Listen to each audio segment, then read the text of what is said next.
Act 2. As before. The golden grill is still closed. The peacock and the doves are sleeping. Clouds, landscape, and sea are dark. Swanwhite is asleep on the bed in a garment of black homespun. The prince's helmet still lies on the table. In the doorways of the closets stand the three maids, their eyes closed and lighted Roman lamps in their hands. A swan flies over the garden. Music of a swan's flight as in Act 1. The mother of Swanwhite appears outside the grill, clothed in white. Over one shoulder is the plumage of a swan, and she carries a small golden harp. As she touches the grill, it opens of its own accord. She enters, and it closes behind her. She takes off the plumage and puts the harp on the table. She looks round the room, and as she sees Swanwhite, the harp begins to play. The maids' lamps go out one after another, beginning with that furthest away.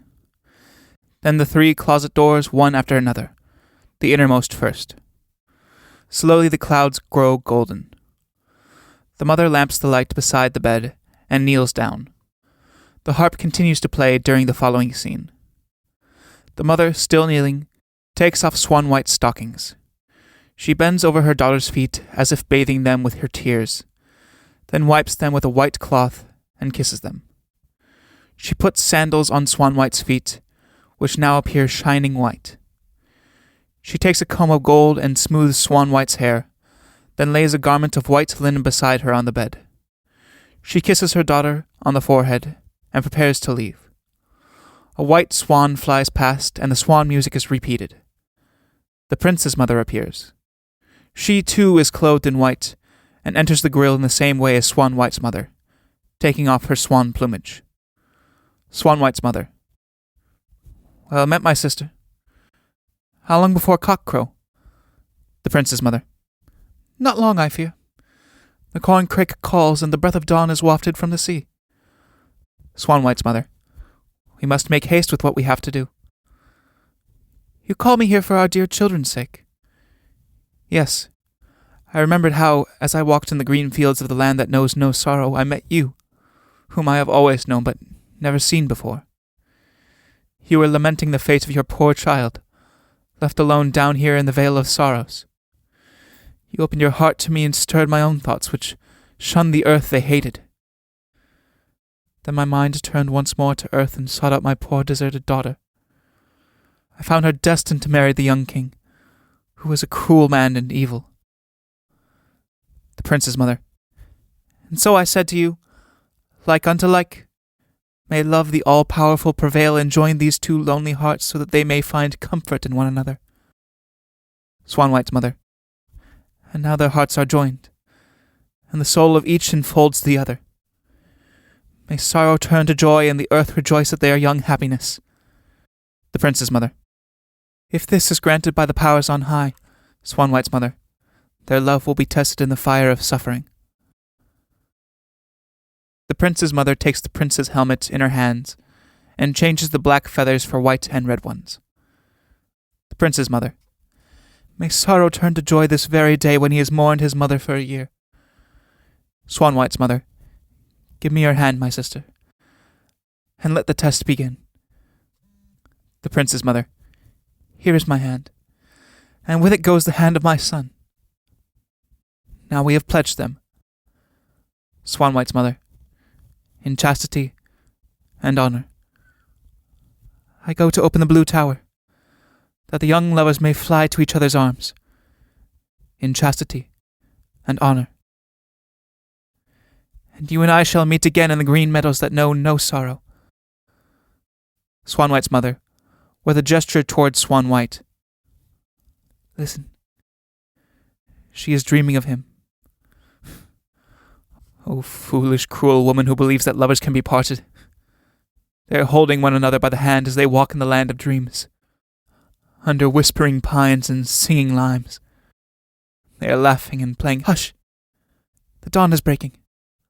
I hear the robins calling and the stars are fading from the sky. Farewell, my sister. Swanwhite's mother. Farewell. The prince's mother goes out, drawing her swan's plumage about her. Swanwhite's mother passes her hand over Swanwhite in blessing, takes her plumage and leaves. The grill opens and closes as before. The clock on the table strikes 3. The harp is silent for a moment, then begins to play a new melody, sweeter even than before. Swanwhite awakes, gazes round her, and listens to the harp. She rises, runs her fingers through her hair and looks with joy at her white feet. She sees the white garment on the bed. She sits at the table where she sat before, and seems to see someone sitting opposite her in the prince's place. She looks into his eyes, and smiles and holds out her hand. Her lips move as if she is speaking, and then she seems to be listening to her reply. She points meaningly at the red and white plume on the helmet, and bends forward as if whispering. Then she leans her head back and breathes deeply, as if inhaling some fragrance. She catches something in the air, kisses her hand and blows the kiss back. She picks up the quill and caresses it as if it were a bird, then writes and pushes the parchment across the table. She appears to be watching him as he writes an answer. Then she takes back the parchment, reads it and hides it in her dress. She strokes her black dress as if commenting on the sad change in her appearance. Then she smiles as if at an answer, and finally bursts into ringing laughter. She indicates in mime that her hair has been combed. She rises and goes a little way from the table, shyly holding out one of her white feet. She stays for a moment like this, awaiting an answer. When she hears it, she is puzzled and hastily hides her foot. She goes to the chest and takes out the chessboard and men. She places them on the lion skin with a gesture of invitation, then lies down, puts up the men and begins to play with an invisible partner. The harp is silent for a moment, then starts a new melody. The game of chess ends and Swanwhite seems again to be talking to her invisible companion. Suddenly, she draws away as if he is coming too close. With a warning gesture, she springs lightly to her feet. She gazes long and reproachfully at him, then takes the white garment and hides behind the bed. The prince appears outside the grill. His hair has grown grey. His cheeks are pale. He tries in vain to open the grill. He raises his eyes to heaven with an expression of despair. Swanwhite, coming forward. Who comes with the rising of the sun? The prince. Your love. Your prince, your heart's desire. Whence comes my love? From the land of dreams. From the flush of dawn behind those rose-tipped hills. From the whispering pines and singing limes. What did my love in the land of dreams? Behind those rose-tipped hills. He laughed and played. He wrote her name. He sat on the lion's skin at a game of chess. With whom did he laugh? With whom did he play? With Swanwhite. Then you are he. Welcome to my castle, to my table, to my arms. Who will open the golden grill? Give me your hand. It is as cold as your heart is warm. My body slept in the blue tower, while my soul escaped to the land of dreams. In the tower it was cold and dark. I will warm your hand against my breast. I will warm you with my gaze and with my kisses. Lighten my darkness with the radiance of your eyes. Are you in darkness? In the blue tower there is neither sun nor moon. Rise, sun. Blow warmly, wind. Rock gently, waves. Oh, grill. You believe you can hold apart 2 hearts, 2 hands, 2 pairs of lips, but nothing can divide them. Nothing. 2 doors slide in front of the grill and close, so that Swanwhite and the prince can no longer see one another. Swanwhite. Alas, what word has fallen? Who heard? Who punishes? I am not parted from you, dear love, for the sound of my voice still reaches you. It goes through copper, steel, and stone to touch your ears in sweet caress. In my thoughts you are in my arms. In my dreams I kiss you. And nothing on this earth can part us. Nothing. Nothing. I see you, although I cannot see you with my eyes. I taste you, for you fill my mouth with roses. Oh, that I could hold you in my arms. I am in your arms. Alas, I ache to feel the beat of your heart against my own. I yearn to fall asleep within your arms. Oh, grant us each other, dear God, grant us each other. The swallows chirp. A small white feather falls to the ground. Swanwhite picks it up and finds that it is a key. She opens the gate of the grill. The prince enters. Swanwhite springs into his arms and they kiss. Why do you not kiss me?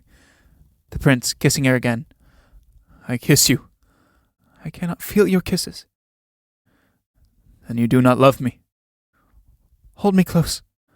I cannot feel your arms. I shall crush the life out of you. I am still breathing. Give me your soul. I have given it to you. So give me yours. Here is my soul. Now I have yours and you have mine.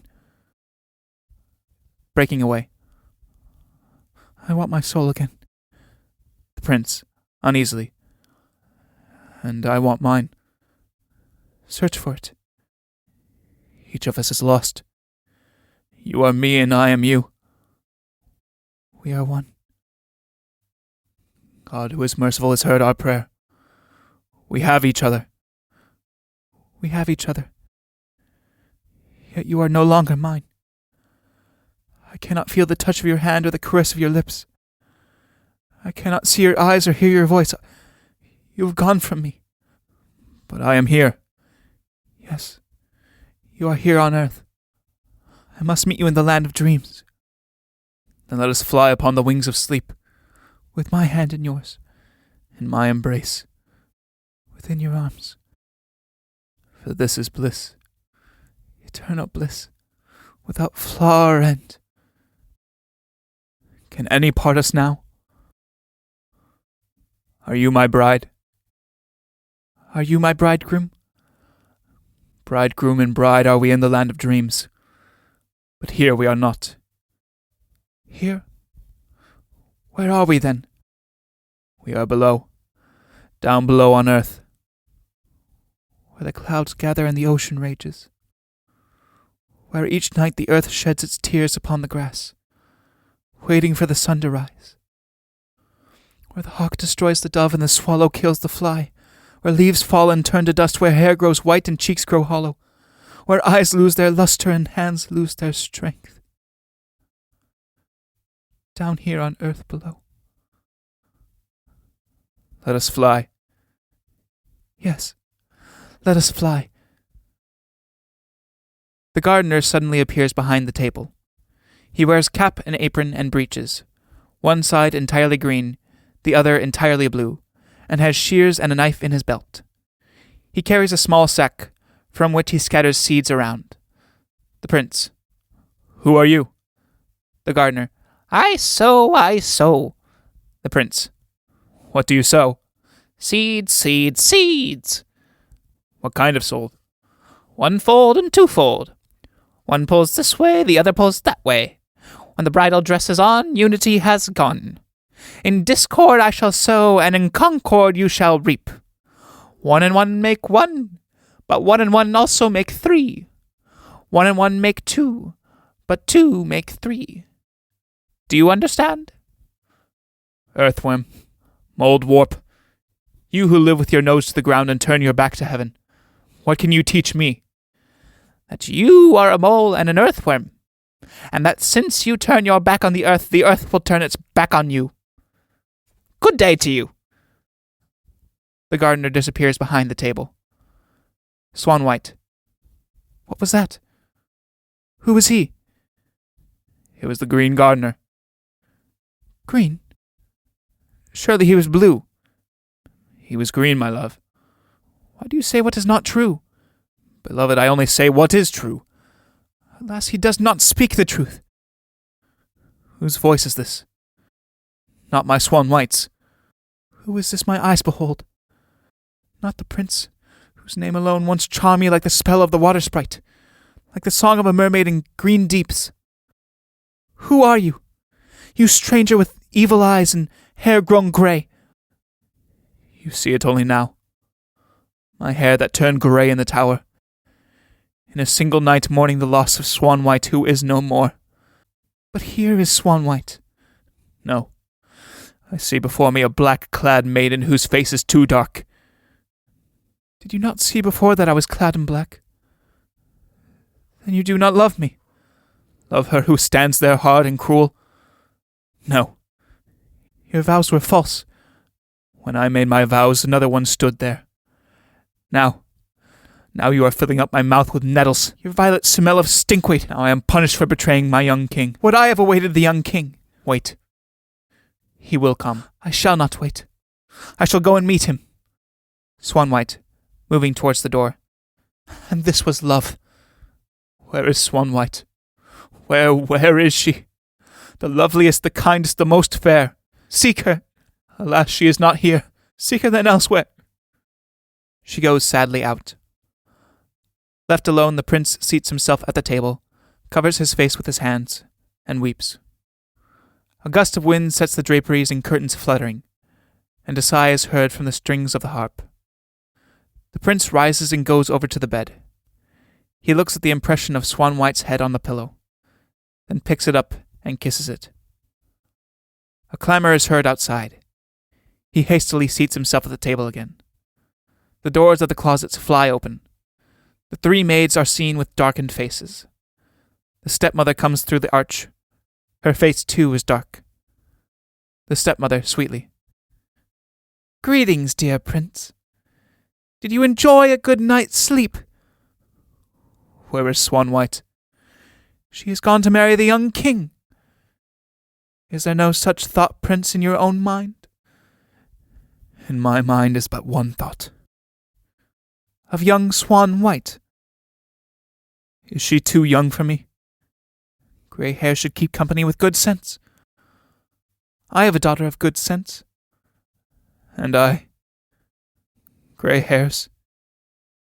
He does not know. He does not believe it. Maids, Signa Elsatova, come look at the young suitor with his grey hairs.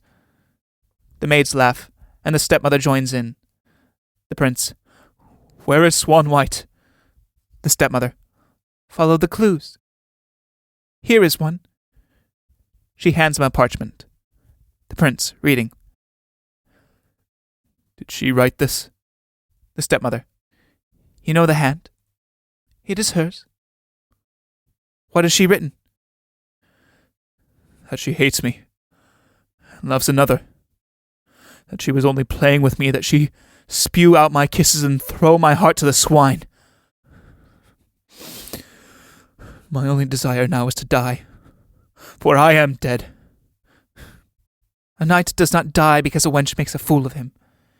He shows his mettle, and takes another. Another? When there is only one? There are two at least, and my Magdalena has 7 casks of gold. 7? And more beside. Where is Swanwhite? Magdalena is skilled in many crafts. In witchcraft, too. She could bewitch a young prince. The prince, gazing at the parchment. Did Swanwhite write this? Magdalena would not write in such a way. Is Magdalena kind? Kindness itself. She does not play with sacred feelings or seek revenge for little slights. She would be true to the one she cares for. Then she is fair. She is not fair. Then she cannot be kind. Tell me more of her. See her for yourself. Where? She shall come here. The prince, looking at the parchment. But did Swanwhite write this? Magdalena would have written tenderly. What would she have written? That... Say the word. Say the word love if you are able to. The stepmother stammers and cannot say it. You cannot say that word. She tries again. No, you cannot say it. Magdalena can say it. Shall she come to you? Let her come. The stepmother rising and speaking to the maids. Blindfold the prince. Then he will find in his embrace a princess who has no peer within the 7 kingdoms. Signa comes forward and binds the prince's eyes. The stepmother claps her hands. Pause. Why does she not come? The peacock snaps its beak, and the doves too. Has my art deserted me? What has happened? Where is the bride? 4 young girls come through the arches, carrying baskets of pink and white roses. Music is heard from above. The girls strew the bed with roses. 2 knights enter with closed visors. Between them is the bride, deeply veiled. With gestures, the stepmother bids all depart except the bridal pair. She herself leaves last of all, closing the curtains and locking the grille. The prince. Is my bride here? The bride. Who is your bride? I have forgotten her name. Who is your bridegroom? He whose name must not be spoken. Speak it if you can. I can, but I will not. Speak it if you can.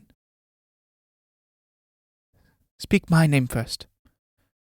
7 casks of gold. Hunchback, hare lip, hatred, what is my name? Say it if you can. Prince Greyhair. You are right. The bride throws off her veil, and Swanwhite is revealed, dressed in white with a wreath of roses in her hair. Swanwhite. Now who am I? You are a rose. You are a violet. The prince, taking the scarf off of his eyes. You are Swanwhite. And you are hush. You are mine. But you went away. You fled from my kisses. I have come back. Because I love you. You wrote cruel words. Swanwhite, tearing up the parchment. I have destroyed them. Because I love you. You called me false. What does that matter since you are true? And I love you. You wished to go to the young king, but came instead to you. Because you are my love. Now tell me, how have I offended? I have forgotten. Because you are my love. If I am your love, are you my bride? I am your bride. May heaven bless our union, in the land of dreams, in my arms. The prince leads Swanwhite to the bed, on which he places his sword. She lies down on one side of the sword, and he on the other. The clouds become rose-colored, and the tree-tops murmur. The harp plays softly and sweetly. Good night, my queen. Good morning, O my soul's beloved. I hear the beating of your heart. I hear it beating like the waves of the sea, like the hoofs of a steed, like the wings of an eagle. Give me your hand. Here is my hand. Now we will take wing. Pause. Music. The stepmother enters with the 3 maids, carrying torches. All 4 have become grey-haired. The stepmother. Now I shall see my work accomplished before the Duke returns. Magdalena, my daughter, is plighted to the prince, and Swanwhite is shut up in the tower. Approaches the bed. They are asleep in one another's arms. Bear witness to this, maids. They approach. What is this I see? The hair of all 3 of you is grey. Signa. Your hair too is grey, madam. The stepmother. Mine? Let me see. Elsa holds up a mirror. This is the work of evil powers. Then perhaps the prince's hair is no longer grey. The maids hold their torches so that they light up the bed. Great heaven, said it so. Look, how beautiful they are. But the sword. Who placed a sword between them to sever a plighted troth? She tries to remove the sword, but, without waking, the prince clings to it. Signa. Here is some devilry, madam. How so? This is not Lady Magdalena. Who is it? Give my eyes some help. Signa. It is the Lady Swanwhite. Swanwhite! Is this some devilish apparition, or have I done what I least wished? The prince, still sleeping, turns his head so that his lips touch Swanwhite's. The stepmother is suddenly moved by the beauty of the sight. Never have I seen a sight more fair. 2 roses blown together by the wind. 2 stars falling from heaven and joining as they fall. This is beauty itself. Youth, beauty, innocence, love. What memories this awakens. What sweet memories of the days when I lived in my father's house and was loved by him. Breaks off in astonishment. What did I say? Signa. You said, madam, that you were loved. Then I did speak that word of power. Beloved. So he called me once, when he was setting forth for war. Beloved. He went away, and they married me to another, whom I could not love. Now my life is drawing to its close, and I must watch joy and happiness I have never had myself. I must find joy in others' happiness, some kind of joy at least, in others' love. Some kind of love at least. But my Magdalena, what joy is there for her? O love omnipotent, O eternal God, the Creator, how you have softened my heart, my tiger's heart. Where is my power? Where is my hatred? Where is my vengeance? She sits on the bed and looks long at the sleeping pair.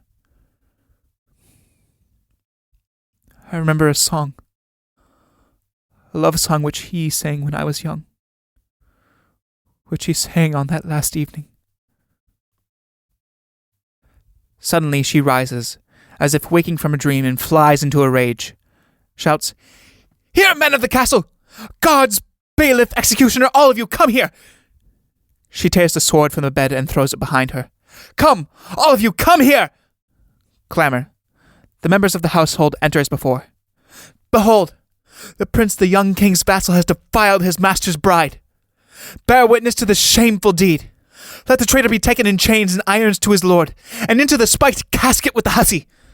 The prince and Swanwhite awaken. "Grooms and executioner, seize the prince!" They take hold of him. The prince, struggling. "Where is my sword? Not against evil, but for innocence I fight." "Whose innocence?" "My bride's." "The hussy's innocence?" "Prove it." Swanwhite. "Oh, mother, mother." The white swan flies past. The stepmother. "Bring scissors, maids. I will cut off the harlot's hair." Signa brings scissors. "Now I will cut off your beauty. And your love." The stepmother catches hold of a lock of Swanwhite's hair and tries to cut it. But the blades of the scissor will not close. She is suddenly seized with panic, which spreads to the men and the maids. "Is the enemy upon us? Why are you trembling?" Signa. "Madam, the dogs are barking and the horses neigh. Strangers are approaching." The stepmother. "Quick! To the drawbridge, one and all! Man the ramparts! Fire, water, sword, and axe!" Amid great turmoil, the curtain falls.